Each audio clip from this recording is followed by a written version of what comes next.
Hello, I'm Irma Baker. Welcome to our show. As you know, we try to bring you all kinds of interesting people and opportunities within our viewing area. And today we have a guest who's really going to cover a topic that maybe I would say just about all of us are somehow affected by this topic, but maybe we don't talk about it very much. So I'm very glad to introduce to you author and attorney and transformational, do I want to call you a leader or manager or what do I call Speaker. you? Speaker. Yes. A transformational speaker. Mm-hmm. And her name is Corey Miner Smith. Now Corey is a resident, or rather born in Canton, Ohio. Mm-hmm. Now I have to tell you, Corey, when I read your book, we have this wonderful book that you wrote called #Driven, because Yes. you've been driven all your life. But I had to say that the first line of the little bio in the back, I have to say that has got to take the prize for the most understatement I've ever read. Wow. Because it says, Corey Miner Smith was born in Canton, Ohio, and graduated from Timpkin Senior High School. Now, there are thousands of people in the area who could say the same thing. Right. But they don't have your story. Not at all. And your story is one of challenge. Mm-hmm. It's one of being driven to succeed in spite of tremendous obstacles. One of those obstacles is having to deal with a loved one with mental illness. Yes. And October, the first full week of October is Mental Illness Awareness Month. Or week. Mm-hmm. Or week. Yes. Mental Illness Awareness Week. And that's something that's very dear to your heart. Yes. Tell us why. Well, it is challenging to have a loved one who lives with a mental illness. There are a lot of different aspects to it, and if a person doesn't want to take medication, for example, it can complicate things even worse. So in my case, it was my mother, and at one point I was her caregiver when she came to live with me when I lived in college.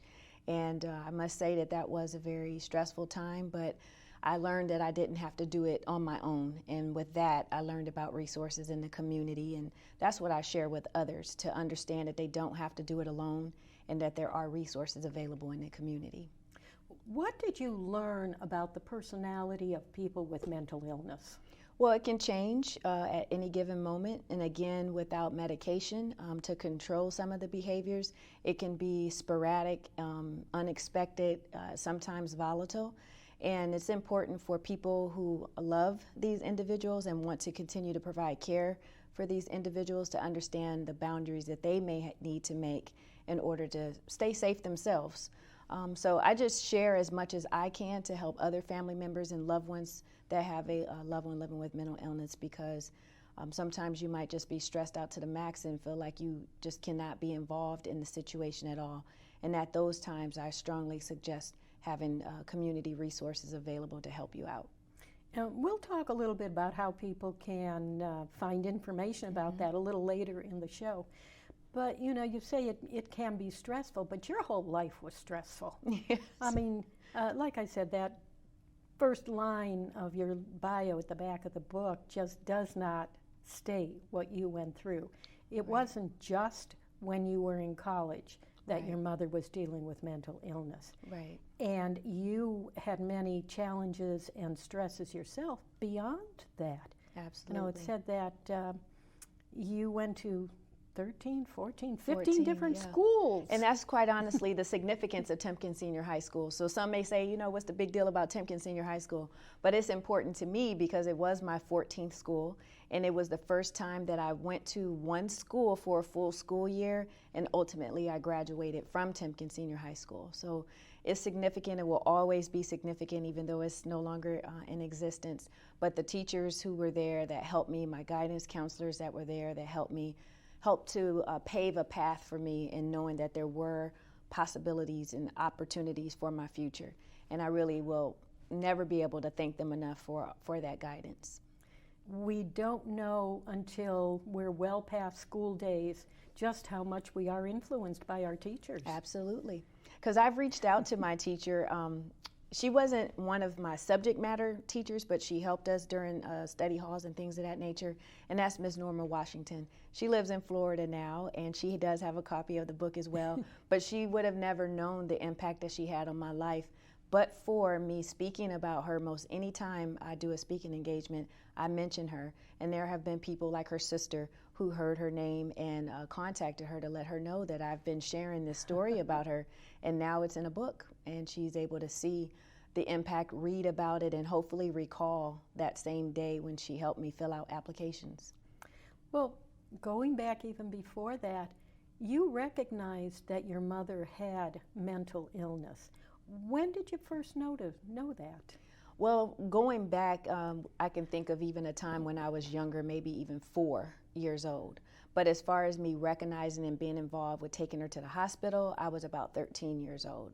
And at that time, she was diagnosed, and my family and I just, tried to put pieces together and continue to move forward because at that time I was in high school, and I needed to have a place to stay so that I can continue to go to high school. And I really appreciate my family who stepped in to be there while my mother was getting treatment and ultimately, released to come back out to the community and be my mother again. So you always loved your mother? Absolutely. I love both of my parents. There's a lot of obstacles and challenges with both of them, but it has taught me a lot and definitely taught me resilience. So I've applied that throughout, and I am just driven. I mean, that's why the book is titled that, because it's showing so many of life's obstacles, but in one life. A lot of people can say they went through divorce and a death of a loved one and, maybe even a transient lifestyle, but to have all of that in one life, I'm just open to share it because it shows people that it is possible to succeed if that's what you want to do or whatever goal you want to achieve. It may not be easy, but it is possible. Well, when you talk about challenges in your own life, I mean, you were at what, 4 years old, 5 years old, flying cross country Yes. by yourself because your mother was back here in Canton or she was down in Houston, Texas, but your dad was out in California. Correct. And we all started there. We moved there to be as a family. It didn't last, long. So ultimately, I did live in 8 different households, and I count that with each parent, my grandmothers, and then friends and family members that took me in at different times in my life. And I truly appreciate all of them helping me to get through all of those different challenges. So, and as you mentioned, the 3 different states, and then ultimately 14 different schools. That's incredible. And certainly, now you mentioned the word resilience. Do you think that resilience is one of the pieces that maybe people with mental illness grapple with? Probably, because it's just a matter of like giving up sometimes. I talk about in the book just thoughts. We all have thoughts at any given time, and sometimes those thoughts can become so overwhelming that we don't have the resources and tools to deal with them. And that's when it's important to know about those resources in the community. We share information. We just recently went through Suicide Prevention Week. And individuals who may feel like they want to take their own lives, knowing that there are hotlines that they can call to just talk to someone about whatever they're thinking about at that time that seems to be insurmountable, that they can't make it through, and understanding that they can just talk about it and make it through. That's an incredible stress on people. Yes. To be able to, or rather not to be able to talk to someone. And very often, the stress of the situation is so much so that the family member is having a hard time being open to the person with mental illness. Yes, it is very challenging, and it does take patience. Just each day, if my mother is having a difficult time, I am one that she will call upon. I'm her only child, and many times I'm the subject of her anger as well as her happiness. It just depends on how she's feeling at that time. But having control of your thoughts is something that's essential in getting through each day. And if a person is struggling with mental health issues, it can overwhelm them to the point where they're not able to control their thoughts or their behaviors. And so as a family member or a friend of that loved one, it's important that they understand, again, the boundaries that they may have to create to keep themselves safe, because it can be a dangerous situation. Which happened to you. That happened Yes. to you just in your teen years. Yes, it did, and it's a very scary. It was a very scary situation, and actually impacted me in my adult life, even till today. I'm able to manage it better now. I do go to counseling myself, and that is one thing that I encourage people to do, because we have to erase the stigma that's associated with mental health. It's a part of our overall well-being, like our physical health. We go work out, we go to the doctor. You have to take care of your mental health as well. And, whether that's meditation, exercising, finding what's right for you to just kind of take a break from life's circumstances, because they can be overwhelming. And if you have mental health issues, it can be a situation of not being able to get through those circumstances. And when you talk about circumstances, one of the continuing themes throughout your book, and it's in the book because it was throughout your life, was undesirable circumstances. Yes. How do you tell people to deal with, or not tell them, you don't tell people to do anything, But how do encouraging you them. encourage and help people to deal with undesirable circumstances? Yes, I adopted that phrase from Miss Norma Washington, my teacher from Timken Senior High School. But she knew about the circumstances in my life, and she described it with that phrase, having undesirable circumstances, things that you may not like in your life. People may talk about you negatively about those things, but how you can deal with it is trying to deal with it, making the decision that you want to deal with it and get past it. Because if I focused on all the schools I went to, for example, being the new person almost all the time, I could probably be a shy person, introvert, not necessarily wanting to adapt to my environment. But I found it beneficial to adapt to my environment, any environment, where ultimately going to those 14 different schools, I was able to make friends or easily, create associations to get me through maybe only a month that I would be at that school before I would go to another school, or the households that I lived in, because it wasn't even family sometimes that I lived with. And you have to learn the rules and the household responsibilities for each household in order to continue to stay there. So if anything, it has taught me being adaptable to my environment. And I think undesirable circumstances helps individuals to know that they can make it in most any circumstance, because if you can get through one hurdle, then it builds up your strength to get through other hurdles in life. Because life is going to come with challenges each day. No matter what level of success that you reach, there are always going to be problems. So a part of my transformational speaking is helping people to turn their problems into power. Power to excel, power to advocate and encourage others to get over their problems, and ultimately just empowering other people. And that's why you called your website Corey Empowers. Yes. Yes. Yes. That was a branded name by Whitney Prather. She's helping me with my brand, but ultimately that's what I'm trying to do with my story, empower other people. I think it's important that we take our circumstances, find the power within that, and then ultimately use it to empower others. So sometimes I may need to be empowered by other people. I am not beyond having issues that I need help with as well. So when I may be low, my friends may be high, and they're able to help me. When I'm high and they may be low, then I'm able to help them. And I think that just helps people to get through each and every day, whether it's a circumstance of unexpected job loss, unexpected death.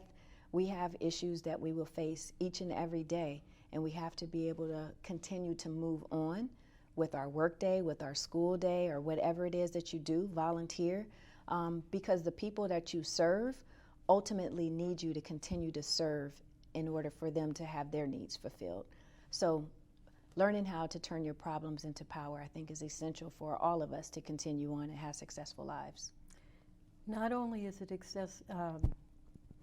it necessary for us to have that, but that's what also gives us the ability to help people who do have mental illness. Right. And one of those things is, how do you get beyond the stigma of mental illness? You mentioned it a few minutes ago, and just I think just why and talking what? about it, just talking about it, you know, the very fact that people don't want to talk about it, they don't want to talk about that family member that stays in his or her bedroom all the time, even during a holiday gathering at a particular house.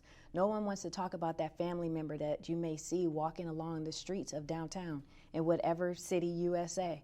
No one wants to talk about that person who may be driving down the street with all kinds of things in their car, hoarding, for example. You don't want to talk about it. Maybe you don't want to associate yourself with that person. But I believe it's important that we talk about it. Like, that's a number one step in addressing the stigma. Talking about it, letting people know that it's okay not to be okay, and ultimately knowing that there are resources to help you through those times where you're not okay. When you come right down to it, the person who is suffering from mental illness may not have the capacity to look for those resources, Right. or to even recognize that they're out there, or maybe so down or so even euphoric that it doesn't register with them. Is that where family and friends, the people who have built up the resilience, is that where they come in to be able to help? Yes, and even community resources like organizations, mental health organizations, because it can be overwhelming to family and friends as well. But I feel as far as trying to help, it's essential for that person to want the help and to allow the help. When you're in a situation where the person with mental illness does not want the help, it can complicate matters to a very high extent where you won't be able to do much. In some circumstances, you may have to consider probate, where there's a guardianship involved, and that sometimes can lead to involuntary commitments in order to get the person stabilized. We want people to live independently and learn how to live independently, but at the same time, there are times where individuals have to be involuntarily committed. And unfortunately, my mom has gone through that a number of times, but it's fortunate in that it gives the opportunity for her to be stabilized and then come back out into the community. And with the family having the opportunity to work with the mental health agencies, it helps to build a support system to keep the person, you know, working if they want to work, living on his or her own, and then ultimately at the time they may decline again, being prepared to meet those challenges. It's such an important and yet challenging situation to be in. It really is difficult. You experienced it personally, so you are speaking from the heart as well as the head. And present tense. I still am experiencing it, and my family and I, we just work together as much as we can with community organizations because we cannot do it alone. An important issue that a lot of people with mental health issues face is eviction. And once there are a number of evictions on your record, you know, property owners don't want to rent to those individuals, which could complicate things even more. So it is important to have a network of resources, you know, whether it's friends that have properties that are willing to rent when others aren't, or just having a system in place working with the mental health agencies. Oh my gosh, there is so much to be involved with, and let's try to help people who are viewing us right now. Let's look at some of the resources that are out there. Not the resources so much as the steps that people can take. And I was very interested in the first slide that we have, you know, when someone you love has mental illness, what can you do? And I was really kind of surprised when you said the first thing is pray. Yeah, I do strongly encourage prayer, you know, meditation, whatever it is that you can connect to a higher power, higher than you. And for me, it's prayer. And I think it's important for you just have a resource to tap into because it can be draining.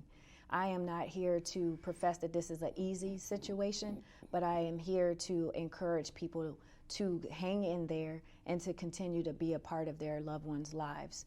sometimes people feel like they blame the family first and foremost when they see someone, for example, walking the streets each and every day, not understanding what the family may try to do on a daily basis to help that person. So it's important for those family members and friends who want to be there that they really, really, truly rely on the resources that are available, because it's overwhelming for sure. And certainly prayer is a way to go beyond yourself, maybe. Yes, absolutely. So, and what's the next point? Educating. And I'll refer to my book as well because it is in the book. But I believe it's important for a person to educate themselves, him or herself, about the illness that their loved one may have, or it may be multiple illnesses, and to have realistic expectations. So we can't say, a person has a diagnosis and we just take your medicine and everything will be better. That is not the case. It is a matter of taking the medicine. It is a matter of perhaps counseling. And again, those services that may be in place with mental health agencies that can help give the wraparound support that a person may need. So it's not just take your medicine and everything will be okay. We have to have realistic expectations and meet that person where he or she may be. And it could be that your own expectations are ones that you want to believe that the medication will work. Right. Because you want to believe that stress is going to be lifted or relieved in your own life. Right. So you think, oh, please, take the medicine. Do it, Yeah. do it, because then I'll feel better. Right. And understanding that once the person takes the medicine, he or she may feel that they're doing just fine and don't need it anymore. And it really creates a vicious cycle. So I know I keep stressing the point about community resources, but organizations like NAMI, the National Alliance on Mental Illness, those organizations are essential for the services and resources that are needed. My number 3 point, is to maintain current contact information for local mental health and law enforcement resources. And I include law enforcement because law enforcement is essential in helping in many situations. I've experienced myself with my mother leaving the jurisdiction and going to another state, and we didn't know where she was. And it was with the help of law enforcement from multiple jurisdictions to help locate her and bring her back. After having to file a missing persons report and just working with different homeless shelters to try to locate her, because again, she has rights. She has right to privacy. And so all organizations can't just release or disclose information. So it was essential for that experience to have contact with the local law enforcement as well as other jurisdictions in addition to mental health agencies. And I stress the importance of maintaining current information because unfortunately with funding being cut, whether it's at the state or federal level, many agencies don't make it through and their services are cut and they're no longer available to help in the community. So we need to make sure we know which organizations are still current and active in our communities. And you've mentioned several times about reaching out for support. And we will put the contact information for NAMI on. But let's go down to number 5. Okay. Maybe some people aren't even aware that that exists. Yes, working closely with your loved one's treatment team. There are different teams that may be available in a particular agency, ones that provide more intense services, more daily interaction, or at least 3 times a week contacts with your loved one. And it's important that you know each of those individuals that make up your loved one's treatment team. Contact information for those individuals. And in my case, I requested that we can meet quarterly just to touch base because I found myself only going to get help when we were in a crisis with my mother instead of just having a general conversation and having updates and opportunity just to discuss how things are. And I found that very beneficial with my mother's treatment team. That's so important. And as you said, the resources. So let's see the contact information now for NAMI. For NAMI. So you can text with your cell phone NAMI to 241-241, or you can call 1-800-950-6264, or you can go to their website, which is NAMI, NAMI.org.